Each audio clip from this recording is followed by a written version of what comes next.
পহেলগাঁও থেকে শিলচরে ফিরলেন অধ্যাপক দেবাশিস ভট্টাচার্য। ভাগ্যের জুড়ে বেঁচে ফিরলাম, এত সুন্দর জায়গায় আনন্দের মধ্যে এই ঘটনা ঘটল। শিলচরে ফিরে নিজের অভিজ্ঞতার কথা জানালেন আসাম বিশ্ববিদ্যালয়ের অধ্যাপক Debashis Bhattacharya. Bureau report, Barak vision. না, এগুলো তো অলরেডি সারা ভারতবর্ষ জানে যে একটা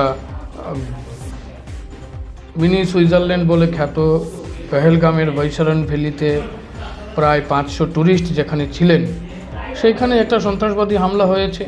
সেই হামলাতে কতজন 26 না 27 জন মারা গেছেন। আমি নিজেও মারা যেতে পারতাম, আমার ছেলে মারা যেতে পারতো, আরও যে কোনো কেউ মারা যেতে পারতো। ইনসিডেন্টালি আমরা বেঁচে ফিরেছি। এই জন্যে আমাদের যারা এই ঘটনার পর থেকে অনবরত যোগাযোগ করেছেন সকলকে আমি ধন্যবাদ জানাচ্ছি।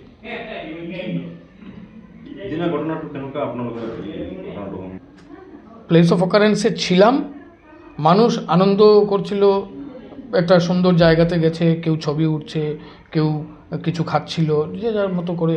একটা বড় জায়গা, বড় একটা মিডিয়াও, মানুষ তার মতো করে আনন্দ করছিল। হঠাৎ করে গোলাগুলির আওয়াজ শোনা যায়, মানুষ প্রথম দিকে বুঝতে পারে না, আমরাও যেরকম বুঝতে পারিনি। এমনকি কেউ মনে করছে যে এটা বাঁদর তাড়ানোর জন্য ব্ল্যাঙ্ক ফায়ার করছে ফরেস্টের লোকজন। কিন্তু তারপর যখন আমরা বুঝতে পারলাম একটা দুটো লোক কে গুলি করছে, কেউ পড়ে যাচ্ছে, কেউ কেউ দেখলো, দেখে মুহূর্তের মধ্যে সবাই আমাদের দিকে, আমরা পেছনের দিকে মাঠের যারা ছিলাম, আমরা একটা গাছতলায় জড়ো হই। সেই গাছতলায় জড়ো হওয়াও একজনকে আমাদের খুব কাছে থেকে এসে একজনকে ফায়ার করে মেরে ফেলে যায়। যে লোকটি মারা গেছে সে যখন ধপ করে পড়ে, তখন তার শরীরের একটা অংশ আমার গায়েও এসে লাগে, মানে তার কাঁধে এসে তার পা লেগেছিল। এটা তো আমরা বলেছি আগেও।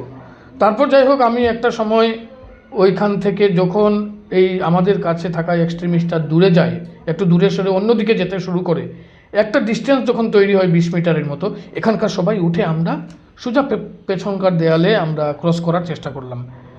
এবং দেয়াল তো নয়, এটা তারের ফেন্সিং, 10 ফুট মতো হাইট হবে। আমরা কোনো রকম কষ্ট করে ওটা ক্রস করে, তারপরের ভয়াবহ হচ্ছে 2 ঘন্টার সময় পাহাড়ের মধ্যে ত্রস্ত অবস্থায়, না চিনি পথ, না চিনি কিছু, রাত হয়ে গেলে কি হবে, পথ হারাবো কিনা, মানে উৎকট চিন্তার মধ্যে। অথচ প্রায় মস্তিষ্ক প্রায় ব্ল্যাঙ্ক। আমরা শুধু একটাই জানি যে ঘোড়ার ফুটপ্রিন্ট যেদিকে আছে সেদিকে গেলে মানুষ পাওয়া যেতে পারে। এই ঘোড়ার ফুটপ্রিন্ট ধরে ধরে গিয়ে আমরা একটা কাশ্মীরি পরিবারের সঙ্গে দেখা হয় গ্রামের। সেই মহিলার সাহায্য নিয়ে আমরা একটা রাস্তা ধরে আবার নামি। প্রায় 2 ঘন্টা পরে আমাদের ঘোড়সওয়ারদের সঙ্গে আমাদের দেখা হয়, তারা আমাদের নিয়ে নিচে যায়। সেখানে আমাদের ট্যাক্সি ড্রাইভারের সঙ্গে দেখা হয় এবং তারপর আমরা শ্রীনগরে যাই। That is the story.